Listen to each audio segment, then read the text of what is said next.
ሰበር ዜና ጀነራል ተፈራ ማሞ ስለ ፋኖና ኤርትራ ጥምረት አንድ ከባድ ሚስጥርን አውጥተው ተከሰቷል። የቀድሞ የአማራ ልዩ ኃይል አዛዥና ከዚህ ቀደም አማራ ከፋኖ ጋር ካሁኑ ግንኙነት መጀመር አለበት በሚለው ንግግራቸው የሚታወሱት ጀነራል ተፈራ ማሞ ፋኖና የኤርትራ ኃይሎች ጀምረውታል ስለተባለው ግንኙነት አዲስ ሚስጥርን አውጥተው ተከስተዋል።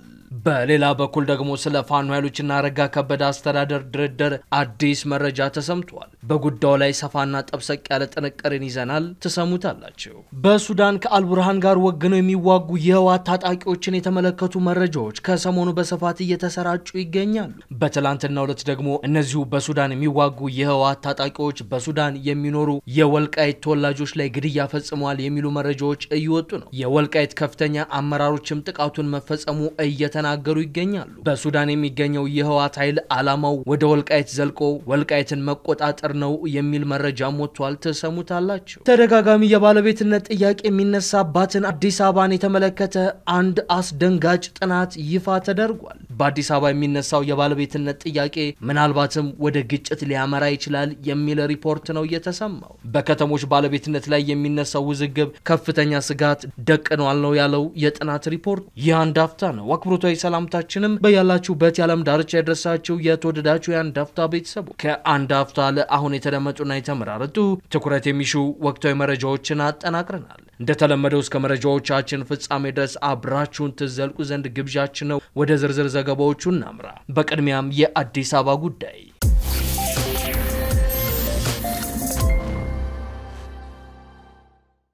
በተደጋጋሚ የባለቤትነት ጥያቄ የሚነሳባት መዲናዋ አዲስ አበባ የባለቤትነት ጉትቻው ምናልባትም ወደ ግጭት ሊያመራ ይችላል የሚል ጥናት ይፋ ተደርጓል። ጥናቱን ይፋ ያደረገው ተቋም በከተሞች ባለቤትነት ላይ የሚነሳው ውዝግብ ከፍተኛ ስጋት ደቅኗል ብሏል። እንደ አዲስ አበባ፣ ድሬዳዋ፣ ሆሳና፣ ሐዋሳን ያሉ ከተሞች ላይ የሚነሳው የባለቤትነት ውዝግብ የተዳፈነ እሳት ነው ሲል በጉዳዩ ላይ ጥናት ያደረጉ ምሁራን ይፋ አድርገዋል። በከተሞች ላይ የሚነሳው የባለቤትነት ፉክክርና ግጭት ኢኮኖሚያዊ፣ ባህላዊና ታሪካዊ መነሻ ያለው ነው ብሏል። ምሁራኑ ያስጠነቀቁት በምስራቅ አፍሪካ ሰላምና ደህንነት ላይ ጥናት የሚሰራው ሪፍት ቫሊ ኢንስቲትዩት ባዘጋጀው አውደ ጥናት ላይ ነው። የተለያዩ የኢትዮጵያ ከተሞችን ተሞክሮ ያቀረቡ ምሁራን እንደገለጹት ከተሞችን በባለቤትነት የመቆጣጠር ሽሚያና መገፋፋት ከፍተኛ የፖለቲካ ውጥረት የፈጠረ ጉዳይ ነው ሲሉ አመላክተዋል። በአዲስ አበባ የተለያዩ ህዝባዊ በዓላትና ክንውኖች ፖለቲካዊ ገጽታን መላበሳቸው ከተማዋ የእኛ ነች የሚለውን ፉክክር ለማጉላት እየዋለ ነው የሚሉት ጥናት አቅራቢዎቹ ይህም የከፋ ነው ብለውታል። በአዲስ አበባ ከተማ የሚነሳውን ፉክክር በተመለከተ ጥናት ያቀረቡት ተመራማሪዋ ዳሊያ አሸናፊ ከተማዋ ከፍተኛ የባለቤትነት ውዝግብ የሚነሳባት እንደሆነ አውስተዋል። ህዝባዊ በዓላትና ክንውኖችን ማዕከል ባደረገ ሁኔታ ጭምር ከተማዋ የኛ ነች የሚለውን ስሜት የተለያዩ ወገኖች ሊያንጸባርቁ ሲሞክሩ ይታያልም ብለዋል። የአድዋ ድል በዓልን ለማክበር የሚደረገው ሽኩቻ፣ የኢሬቻ በዓል ሲከበር የሚንጸባረቀው ስሜት፣ ታላቁ ሩጫ በኢትዮጵያ ዝግጅት በየዓመቱ ሲመጣ የሚንጸባረቁ ስሜቶች እንዲሁም በመስቀል አደባባይ ላይ የሚነሳው የባለቤትነት ጥያቄ በከተማዋ ዙሪያ የሚነሳው የባለቤትነት ፉክክር ያጠናከሩ ጉዳዮች ናቸው ሲሉ ተመራማሪዋ ተናግረዋል።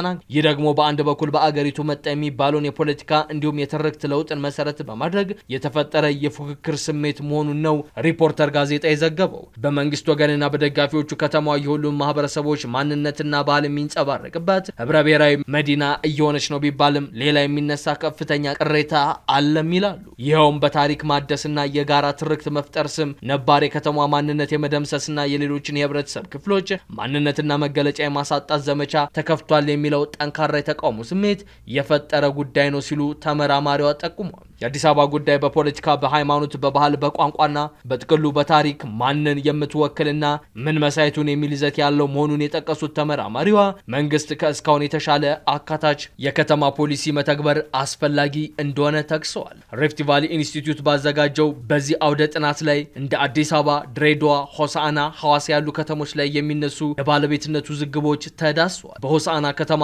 በሃይማኖት ተቋማት መካከል ቦታ ለማግኘት የተፈጠረ ፉክክርና ከውጭ በሚላክ በመላክ የሐዋላ ገንዘብ የፈጠረው እድገት ውጥረት መፍጠሩ ነው የተጠቆመው። በድሬዳዋ ደግሞ ከዚህ አለፍ ብሎ የከተማ ባለቤትነት ፉክክር ሁለት ራሳቸውን የቻሉ ክልሎች የሚያነሱት ጥያቄ መነሻ እንደሆነም ተመላክቷል። በከተሞች ላይ የሚነሳው የይገባኛል ፉክክር በአግባቡ ካልተመራና ችግሩን የሚፈታ የከተማ ልማት ፖሊሲ ካልተተገበረ ሁኔታዎች ወደ ግጭት ሊያመሩ እንደሚችሉ ነው ምሁራኑ ያሳሰቡት። የሪፍት ቫሊ ኢንስቲትዩት ኃላፊ ዶክተር ሰሚር የሱፍ ኢትዮጵያ ከአፍሪካ ከተሜነት ገና ያላደገባትና ያልተስፋፋባት መሆኗን ጠቅሰው አሉ በሚባሉ ከተሞችም ባለቤት ነኝ በሚል ውዝግብ መስፋፋቱን ጠቁመዋል።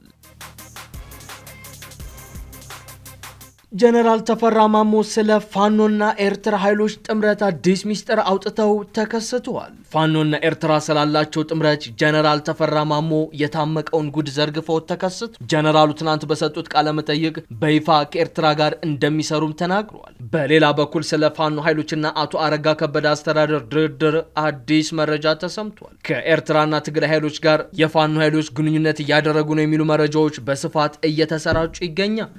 በተለይ መከላከያ ሰራዊቱ ከሁለት ሳምንት በፊት የዘመቻ አንድነት መሪ የትግራው ጀነራል ምግበ ኃይለ ናቸው ካለ በኋላ ፋኖ ከትግራይ ኃይሎች ጋር እንደዚሁም ደግሞ በኢትዮጵያ የውስጥ ፖለቲካ ውስጥ እጁን ከማስገባት ከማይታክተው የኤርትራው መንግስት ጋር እየሰራ ነው የሚል ተደጋጋሚ ክስ እየቀረበበት ይገኛል። ይህን ተከትሎ ታዲያ ጀነራል ተፈራ ማሞ በትላንትናው ዕለት ምላሽን ሰጥቷል። ከትግራይና ኤርትራ ኃይሎች ጋር በተደጋጋሚ ትገናኛላችሁ ይባላል። ይሄ ምን ያህል እውነት ነው የሚል ጥያቄ ቀርቦላቸዋል። ጀነራሉ ለዚህ ጥያቄ በሰጡት ምላሽ እስካሁን ግንኙነት ባይኖርንም ወደፊት ግን ግንኙነት እናደርጋለን ሲሉ ተደምጧል። አማራ ላይ እንዳንጃበበው አደጋ ሌሎች የሰሜን የአገሪቱ ክፍል በሆኑ ክልሎች ላይ ተጋርጧል በማለትም መልሷል። ባለፈው ሳምንት ጀነራል ምግበይን የፋኖ መሪ ሲል መንግስት የገለጸው ትንኮሳ ነው የሚሉት ጀነራል ተፈራ አንድም ቀን ከትግራይ ጀነራሎች ጋር ግንኙነት ተደርጎ አይታወቅም በማለት ተናግሯል። ጀነራሉ አክለውም እስካሁን ድረስ ኤርትራም ይሁን ከትግራይ ኃይሎች ጋር ምንም አይነት ግንኙነት አልጀመርንም። ከዚህ በኋላ ግን ከኤርትራም ሆነ ከትግራይ ኃይሎች ጋር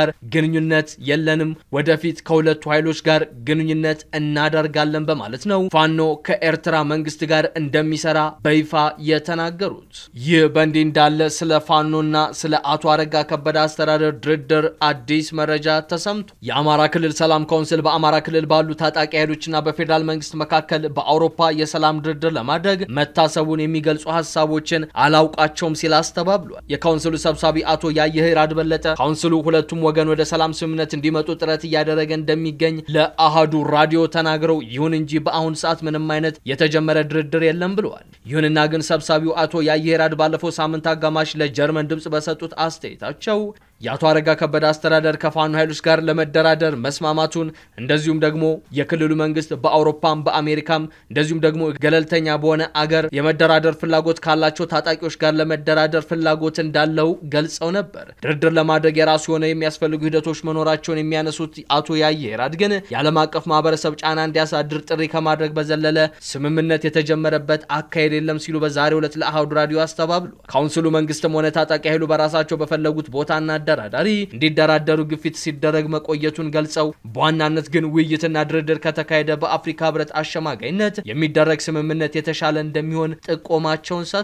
በትኩረት መታየት ያለበት ጉዳይ ግን ሁለቱም ወገን ውጊያ በማቆም የመደራደር ፍላጎት አላቸው ወይ የሚለው ጉዳይ ጥያቄ የሚያስነሳ ነው ይላል። ሁለቱም አካላት የድርድር ፍላጎት አላቸው ወይ የሚለው ዋና ጉዳይ መሆኑን የሚገልጹት ያየህራድ መንግስት ከዚህ ቀደም የካውንስሉን ጥሪ መቀበሉን ተናግሯል። ካውንስሉ ታጣቂዎችም ወደ ድርድር እንዲመጡ ጥሪ ሲያቀርብ የቆየ ሲሆን አሁንም ታጣቂዎች ጥሪውን ተቀብለው ወደ ድርድር እንዲመጡ የሚያደርገውን ጥሪ እንደሚቀጥልበትም አስታውቋል። ለመሆኑ ወደ ድርድር ሁለቱም አካላት እንዳይገቡ ያደረገው ነገር ምን ይሆን የሚል ጥያቄ ቀረበላቸው ሰብሳቢው ሁለቱም ተዋጊ ኃይሎችን ወደ ድርድር እንዲመጡ ማድረግ ከባድ ስራ መሆኑ ሊታወቅ ይገባል የሚል ምላሽ ነው።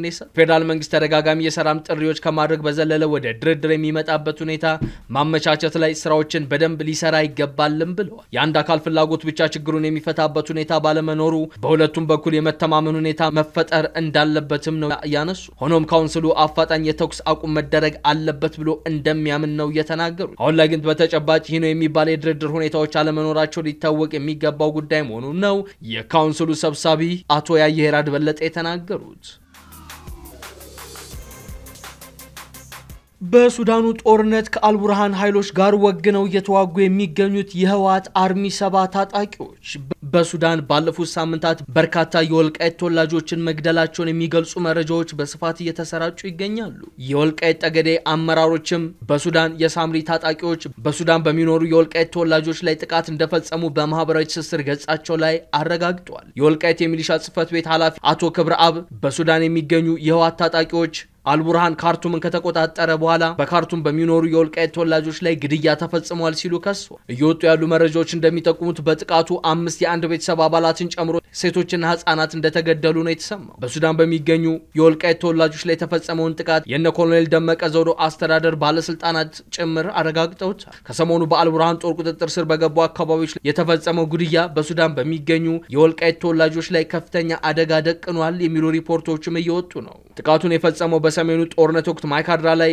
በርካታ ንጹሃንን በጅምላ ጨፍጭፎ ከወልቃይት ወደ ሱዳን የሸሸው ሳምሪ ተብሎ የሚጠራው ቡድን ነውም ተብሏል። ይሄው ቡድን አሁን ላይ በአልቡርሃን ጦር ድጋፍ ተጠናክሮ በአርሚ ደረጃ መደራጀቱ የተገለጸ ሲሆን አርሚ 70 የሚል መጠሪያም ተሰጥቶታል ነው የተባለው። በሱዳን ከሚገኙ ስደተኛ ወጣቶችን መልምሎ በማሰልጠን ራሱን እያጠናከረ መሆኑንም ከስፍራው የሚወጡ ተንቀሳቃሽ ምስሎች ያመላክታሉ። በአርሚ 70 የተደራጁ የህወሓት ታጣቂዎች ከአልቡርሃን ጦር ጋር እየተዋጉ መሆኑን ራሳቸው ቀርጸው ያሰራጯቸው ቪዲዮዎችና ፎቶግራፎች ያመላክታሉ። በሱዳን የሚገኘው የህወሓት አርሚ 70 ከአንድ ወር ገደማ በፊት አዲስ ሰልጣኝ ኮማንዶዎችን አሰልጥኖ ያስመረቀበት ቪዲዮ መሰራጨቱ አይዘነጋም። ይኸው ኃይል ከቀላል እስከ ከባድ መሳሪያ መታጠቁ በምርቃቱ ወቅት የታየ ሲሆን የሱዳን ጦር የሚጠቀማቸውን ታንኮችን ጨምሮ አሰልፎ ነበር እየታየው። ይህን ተከትሎ ታዲያ የሳምሪ ታጣቂዎች አሁን ላይ አርሚ 70 የሚል ስያሜ የተሰጣቸው ሲሆን ዓላማቸውም ከሱዳን ተነስተው ወልቃይትን በኃይል መቆጣጠር ነው የሚሉ መረጃዎች እየተሰራጩ ይገኛል። የተወደዳችሁ ያን ዳፍታ ቤተሰቦች ለአሁን ያዝናቸው መረጃዎቻችን እነዚህን ይመስሉ ነበር። አብራችሁን ስለዘለቃችሁ